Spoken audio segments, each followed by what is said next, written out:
Good morning. Hello. Welcome to session 705, Distributing Enterprise Apps. My name is Dave Raharja. I'm an iOS software engineer. So, tell me if this sounds familiar to you.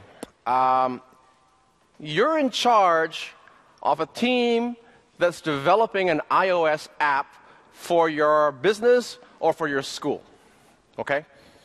You're in charge of everything, including managing developers, contractors, distributing apps over MDM, making sure they run on a whole bunch of different regions, and make sure that it keeps running for years and years to come.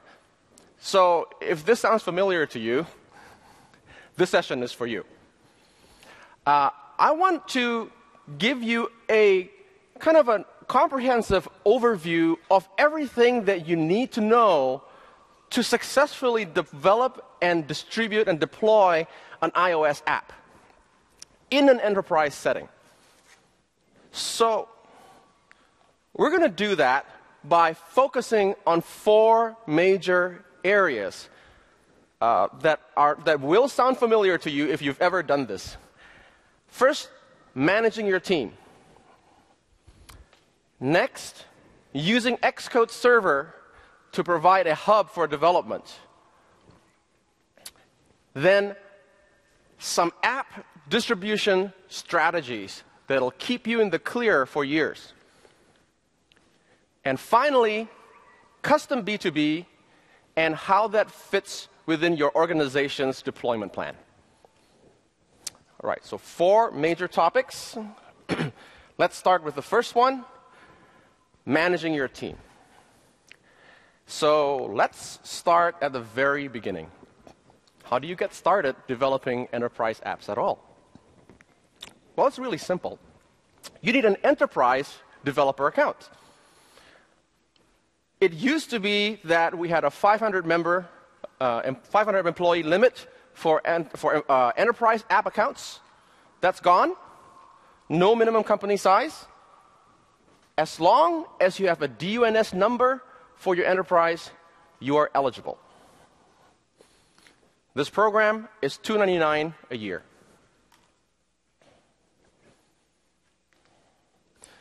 To get started, you need to create an agent account and then add admins and team members to the developer portal. So let's talk about these roles. An agent is a person who is authorized to accept legal terms with respect to the developer program. Admins manage team members, and they prepare apps for distribution. There can only be one agent, but multiple admins. Team members are those people who actually develop and test code under the program. Because agents and admins are able to produce things that represent your company. So agents sign contracts, admins publish apps with your code signing certificate. They should be employees of your enterprise. Team members, however, can be employees or contractors. And we'll talk about the kind of a workflow here for contractors in a minute. But first, let's talk about admins. So admins can add and remove team members from your roster. They can create app IDs in the developer portal. They can request push certificates for those app IDs. They can add devices to the team development provisioning profile, which everybody else in the team, including the team members, use to actually do debugging on iOS hardware. They get to manage the distribution code signing certificate, which is a special certificate, a code signing certificate that you need in order to publish the app. They also create the distribution provisioning profiles. This is in contrast to the development provisioning profile, which is automatically managed by Xcode. And finally, they are the ones who package the actual apps for final distribution. So as you can tell, admins have a lot of power in this program. Most of the administrative tasks and with respect to developing and distributing apps fall under admin accounts. Team members are coders and testers. They should have their own personal code signing certificate. Each one should have their own code signing certificate. Don't share your private keys between developers. During the development cycle, if a developer loses their private key, you can just create another one. As long as nobody is using an older version of an app that they produced, it's fine. Just create a new one. Don't share the code signing certificates. Use the team development provisioning profile to debug on iOS hardware. And this is done automatically by Xcode. If you set up Xcode correctly, you never have to worry about this. Team members can distribute apps to a limited extent. They can create ad hoc distributions, which are app bundles that can be app packages that can be run only on test devices. This is great for QA, for example, or alpha testing. But they cannot be run outside of their own little group of devices. And now contractors. Many of us have contractors that come in and out of our development circle. So the way that you should treat contractors is they should be enrolled as team members in your program. You should invite them using their email address, and then they should get their own code signing certificate, just like any other team member. At the end of their contract, simply remove them from the member portal, and that's it. You'll invalidate the code signing certificate. They can get another one for another project next time. All right. So let's walk through a little flow of inviting a team member, including contractors, to join your development team. So here we have the developer website here, Member Center. And we have a list of people in your development team, including some admins and some members. What you do is click on the invitations icon in the sidebar, and you will see this. You can invite one or a bunch of people into your development team at once. Click Invite Person. Enter their name and email address. This is just an email address. Doesn't have to be their Apple ID. Just any email address that they can be reached at. And they will get something like this. So you've been invited to join the Apple Developer Program. So the reason they don't have to receive this email over Apple ID is because when they click on that blue underlined link there, they will be taken to this portal where they can then sign in with their actual developer ID.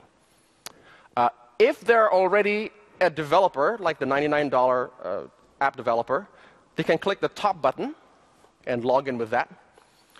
If they're not part of any development program, they can click on the register button on the bottom, and they will get access to the developer tools and the rights as a developer by virtue of joining your team. Okay? Once you do that, the next thing you should do as a team member is to go to Xcode and type your registered Apple ID in. So you click register, you register as a new developer, for example. Go to Xcode, hit your preferences, go to accounts, and add this. This is the key to having a really nice flow of artifacts between your team members and your admins using Xcode. When you log in, Xcode will show you what development teams you belong to down there on the bottom right. In this case, Anne is a member of the Business Markets Enterprise program team. when you click on View Details, you will see this. So you start out with no code signing identities, of course, and no provisioning profiles. The first thing that the new team member should do is to click the plus button and request a new iOS development code signing profile, code signing certificate. When they do that, all the admins in the team will see this. They will see that Anne has requested a code signing certificate. All you got to do is hit approve, and Xcode will get the signing certificate installed on your team member, in the team member's computer. The same thing goes with provisioning profiles.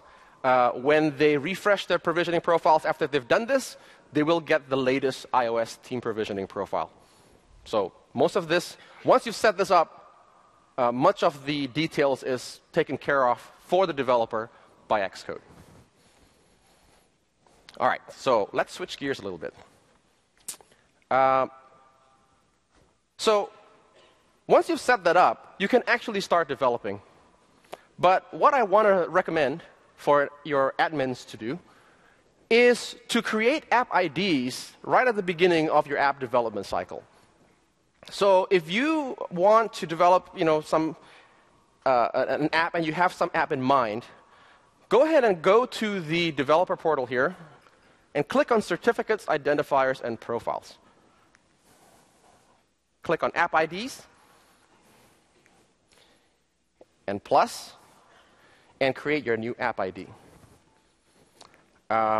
Create this at the beginning of your development cycle. And I'll tell you why in a second.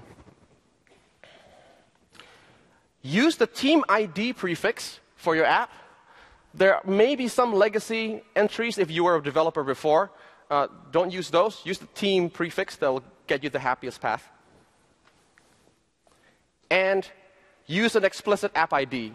You should no longer use wildcard app IDs, because this will get you a lot more features if you use an explicit app ID. So the reason that I ask admins to create app IDs at the beginning of the development cycle is because many of the apps you develop today require entitlements in their provisioning profile. So you have iCloud entitlements. For extensions, you will need special entitlements sometimes. If your app needs push notifications, you would need to have an app ID registered first before you can get a push certificate, et cetera, et cetera. So because many of the apps that we develop today use a lot of modern additions that need provisioning, it's usually easier to just enter the app ID first and then just keep checking boxes as you need on the developer portal. So that's why. So in summary, enroll in iOS Developer Enterprise Program to begin development. Your agents and your admins should be employees. Your contractors can be treated as team members. You should invite your team members as you create your program. And you should approve their code signing certificate requests. Remember, each team member should have their own code signing certificate. And best practice, create your app IDs at the beginning of your development cycle. That gives you the most leverage as you continue to use features that require entitlements. So that's managing your team. I hope that's helpful. Next, I'd like to talk about Xcode Server. Xcode Server is a great hub for development. To install Xcode Server, all you have to do is install the OS X Server app from the Mac App Store, and then install Xcode on the same machine. When this happens, a new entry will show up in your server.app sidebar to enable Xcode service. So here's how you set it up for enterprise development. The first thing you want to do is you want to log in with your enterprise account on Xcode Server. So edit that, log in. You can log in with any admin account on Xcode server. When you do this, the Xcode server will get its own code signing certificate.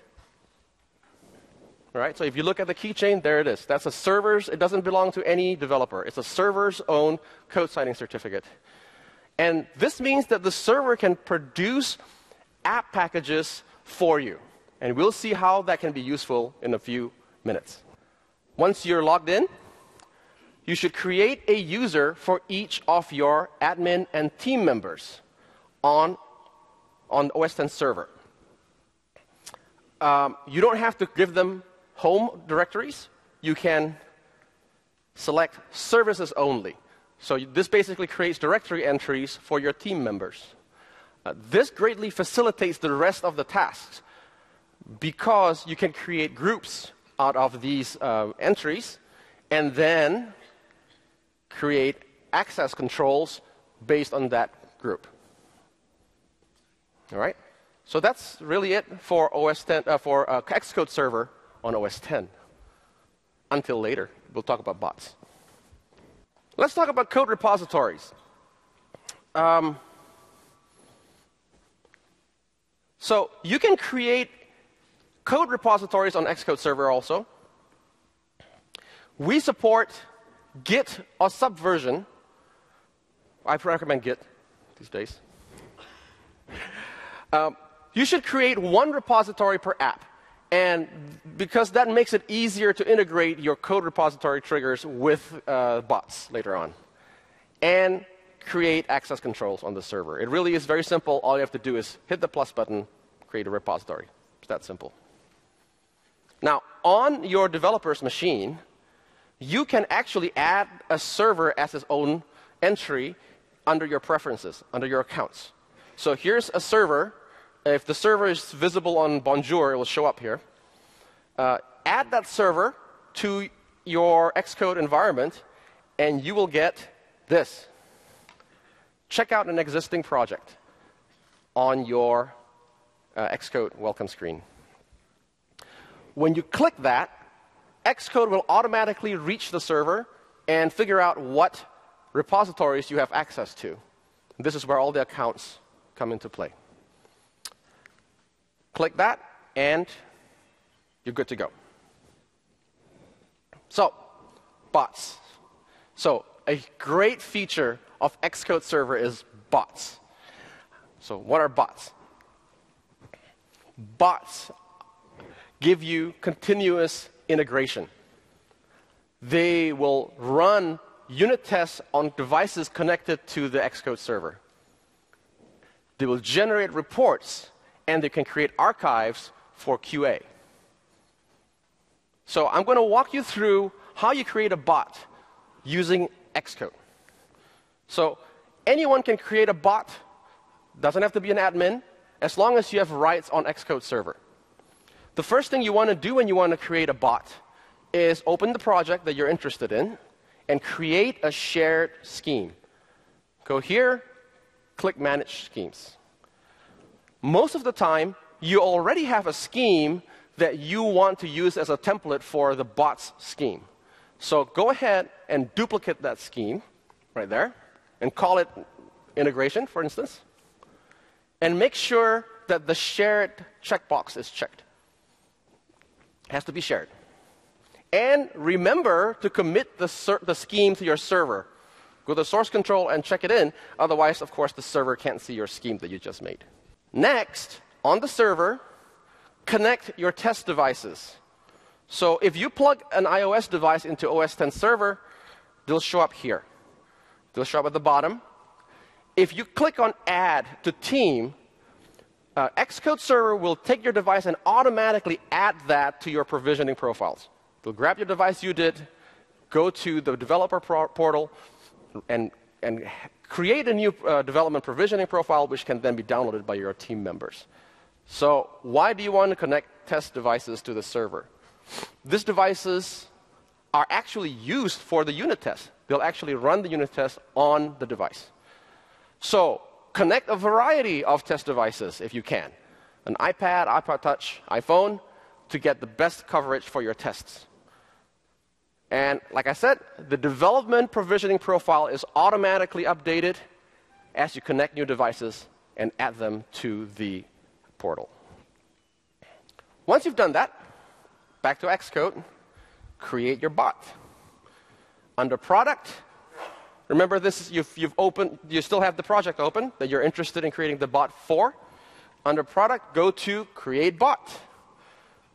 Under the Create Bot dialog, choose the scheme that you've just made, the Dash it all integration scheme, and call the bot, give a name to the bot. So we have here Dash it all commit integration. So for this example, we want the bot to run when a new commit is made to the repository. And that's it. You can choose when you want to perform the operation. You can choose what actions you want to do, analyze, test, archive, and which devices you want to run this bot on. Bot creation succeeded, and the bot is ready to use. It's that simple. So what do you get? When the bot runs, it keeps a database of its run status and results. So you can see the history of the builds, which builds failed and passed. You can see how many of your unit tests passed and failed. You can even see this on a web browser by going to the server name /xcode/bots. Your bot will produce these results. It will produce test results, unit test pass and fails, static analysis results. It'll produce logs from your build and test sessions. It will produce Xcode project archives so you know exactly what code got compiled for that run. And here's where the server's code signing comes into play. The bots will actually use Xcode server's code signing certificate to create ad hoc signed app packages, which QA can then download straight from the web server or Xcode and install on their own devices to do regression testing. It's great for QA. So that's Xcode Server. It's a hub for development. Install OS X Server and Xcode on the same machine. Sign in with your enterprise account. Any admin account will do. Host your code repository there. Connect your test devices and use bots for continuous integration. It's a great hub for your development needs. That's Xcode Server. All right. App distribution strategy. Distribution provisioning profiles. When you're ready to publish your app and distribute them to your enterprise members, you need to create a distribution provisioning profile. The way you do that is go to the developer portal, certificates, identifiers, and profiles again, and click on the distribution item on the sidebar. In the next step, click in-house. So this is available for enterprise accounts. In-house distribution will allow you to run your app that you signed on any devices without limit of UDID. Select your app ID that you've provisioned before, right there. And that's it. You can download the provisioning profile and then go to Xcode and open the project and say archive, product archive, right there.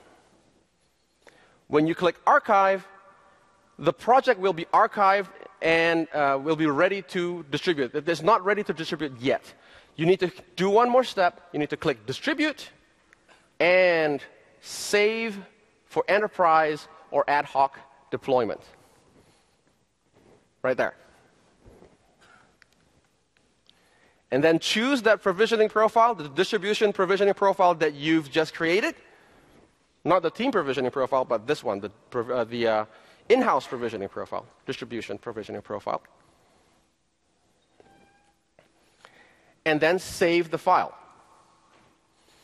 If you're using MDM to distribute your apps, and you should, you have the opportunity to create the manifest file that can then be provided to your MDM server over here.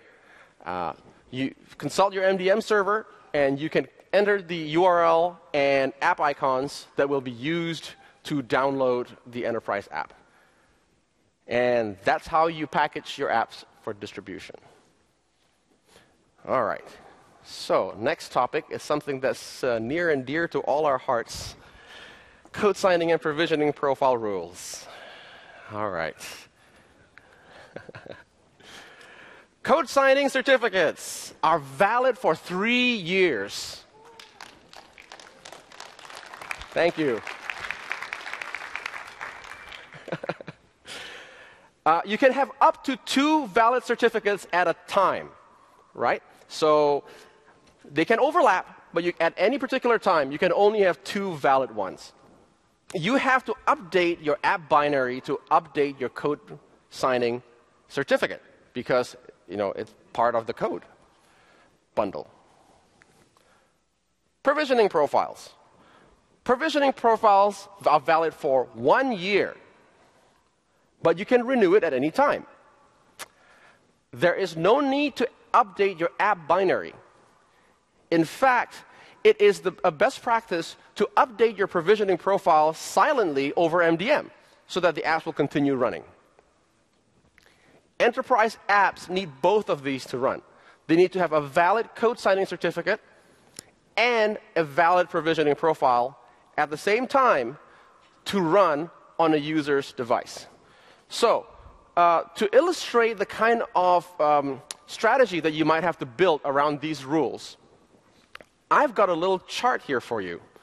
So, the vertical bars in this chart are years. So this is year 0, year 1, year 2, year 3, etc. And the arrow up there is where you are in time. And I'm going to describe to you the kinds of things that you might have to consider as your app is deployed over the years. So let's start by assuming you're going to publish an app at year 0. You've never done it before. Here we go, app A 1.0. At year 0, we're going to distribute it. Well, the first thing you got to do is you got to get yourself a code signing certificate. So you do that, and you sign your app with it. Great. Well, that's not enough, right? You need a provisioning profile. You need a distribution provisioning profile. So these 3 steps are what we've just seen in the slides, a few slides ago, when you go through and go to your archives and distribute for enterprise. This is it. You got a code signing certificate, you use it to sign an app, and then you have a provisioning profile. So the provisioning profiles are embedded in the app. So when the user downloads the app, they automatically get whatever provisioning profile you chose when you distributed that app. So everything's great. App's running. Fantastic. 6 months go by. You go, hey, there's only 6 months left in my provisioning profile. I better refresh this before some of my users run out of provisioning profile validity. So you create a new provisioning profile. Remember, provisioning profiles can be renewed at any time. So you just do it and push it out using MDM, and the users are good to go for another year from that point. All right? So everything is going fine, and now you want to create another App A version. Let's do an App A 2.0. You do the same thing again. You sign it with a code signing certificate. You don't have to include another provisioning profile in App A 2.0 because the app's bundle ID didn't change. But it's a good idea because provisioning profiles are free to renew. Just make another one. Bundle it in with App A 2.0 so that when the user downloads it at that time, they get a full year's worth of use of the provisioning profile. And time goes on, and you keep doing this over the years, and everything is great. All the users are getting their provisioning profiles pushed by MDM. They don't have to do a thing. The app continues to run. All right, so now you're 2.5 years into your first code signing certificate's validity date. You decide to create another app, App B 1.0. You could sign App B with your current code signing certificate, but you're going to get 6 months of use out of it. So many of our enterprise developers will have some kind of threshold date where they say, if there's less than this number of days left in my original code signing certificate, I'm going to create a new one. So we're going to assume 6 months is too little. They're going to create a new code signing certificate and sign App B with that new code signing certificate. Because you're signing app B with a new code signing certificate, you've got to have a new distribution provisioning profile for app B, which you include, and everything is great, everything works. App A continues to work with the old code signing certificate, and app B continues to work with the new code signing certificate. Everything's fine. Until we reach close to the end of app A's code signing certificate validity date. What do we do now? Well, you can't reuse the old code signing certificate, but you have a new code signing certificate that's good for another few years. However, in order to update the code signing certificate in your app, you must distribute a new version of your app that is signed with the new code signing certificate. Okay? And because the code signing certificate has changed, you also need a new distribution provisioning profile for app A, which you bundle with app A and you distribute. And now everything is good for another 2.5 years or so. Notice your code signing expiration dates and use the newest code signing certificate that you have on hand. Embed a new provisioning profile every time you distribute a new app. Host your in-house apps using HTTPS. This is just a little note because we made a recent change in iOS that requires HTTPS in order to download your in-house apps. And then use MDM to distribute your apps and to refresh your provisioning profiles silently. Remember that an app must be updated in order to change its code signing certificate. All right, so that's a little bit about app distribution strategy. All right. Now let's talk about custom B2B. So what's custom B2B? Custom B2B are apps that are hosted in the Apple App Store, but are only visible to a limited audience. Okay? Because they're hosted in the App Store, they are reviewed by Apple. But when you install a custom B2B app, there's no provisioning profile required because they are considered App Store apps.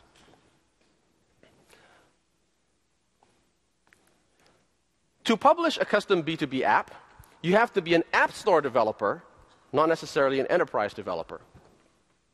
You follow the same steps that you do for publishing a regular App Store app. However, all you got to do is check that little box that says Custom B2B. And when that happens, you get a field that allows you to specify what Apple IDs can see your app. And these Apple IDs are Apple IDs for the VPP portal, the Volume Purchase Program portal, right here. When a custom B2B app is published and an Apple ID is put in there, the purchaser of that app can see these apps listed at the bottom of their VPP portal, where they can then purchase licenses and push these apps out using MDM as though they were App Store apps. So why would you use custom B2B? If you're an enterprise, custom B2B is great if a custom app that's made for you contains code that you don't own. When you buy an app tailor-made for you from a separate company, for example, you can ask them to publish the app as a custom B2B app, which you can then view and purchase using your own portal. And you will know for sure that nobody else gets access to that app. Okay? They're also great for subsidiaries. So if your company, if your enterprise happens to be a conglomeration of subsidiaries, many of them have different VPP programs or different requirements. Creating a custom B2B distribution may be easier than developing an enterprise app for them. All right. So a custom B2B app does not require any code signing or provisioning profile, watching for code signing or provisioning profile expiration, because they are App Store apps. And you can create promo codes for beta testing your apps. So that's custom B2B. So today we've covered Several high-level topics here. Managing your team and the roles in the program. We talked about Xcode Server and how it can become a great hub for your development team. We talked about app distribution strategies. And we've talked about custom B2B and how that can be used in your enterprise. Some key takeaways. Agents and admins should be employees. Contractors should be team members. Use Xcode Server for continuous integration and QA. And keep an eye out for the code signing and certificate expiration dates. And use custom B2B if you don't own the code. All right. I want to call your attention to a great portal site that we've just launched, developer.apple.com/enterprise, made specially for enterprise developers. Our evangelist is Paul Danbold, and developer forums are always a great resource for you. Some related sessions. This morning we had managing Apple devices. Please check that video out. We had building apps for enterprise and education earlier today. With that, thank you very much.